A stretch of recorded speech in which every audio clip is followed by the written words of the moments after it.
Hi, this is Jason here at Russ Darrow Mazda, located at 3520 South 108th Street in Greenfield, Wisconsin. Today we're going to be talking about trading your car in.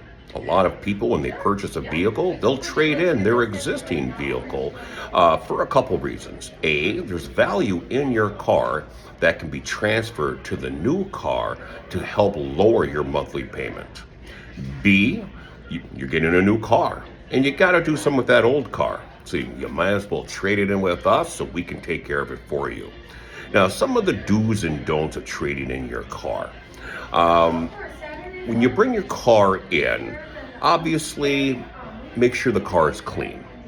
The easiest route for you is to make sure you have everything cleared out of the vehicle. Nothing's worse than at the end, when you've already been here for a couple hours, signing paperwork, test driving everything. Now we have to spend another 30 minutes transferring everything from your old car into your new car. It's very time consuming, and quite frankly, at that stage of the sale, you're very tired and all you really want to do is go home and take your new car with you. So if you clear everything out before you get here, it makes life a lot easier. A big don't is do not forget your title. Very, very important.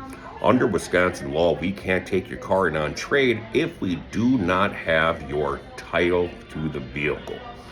The title must be in your name, and the title can't have any liens on it.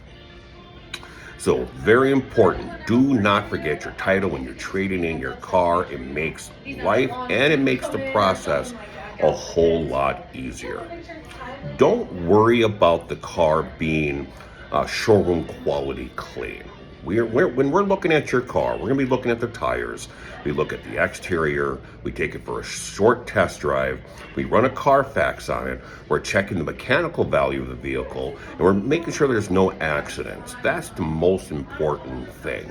So don't worry about having to take it someplace and get it detailed or anything like that. Those details aren't going to add a single dollar to the value of your vehicle. It's all about making things as easy as possible for you so that things are done efficiently for you. That way you can come in, fall in love with your new Mazda, trade in your old vehicle, we shake hands, you part ways, and you enjoy the rest of your day with your brand new vehicle. So those are just some do's and don'ts to trade in your vehicle here at Russ Darrow Mazda. Come on by, check out our vehicles. Come check out the brand new CX-70. It just came out today. We have like 3 or 4 of them on our lot. It's an absolutely beautiful car. Come on by, test drive it, bring your old car, let's trade it in, and let's get you in something new. Until next time, I'll look for you in the lot. You take care. Bye-bye.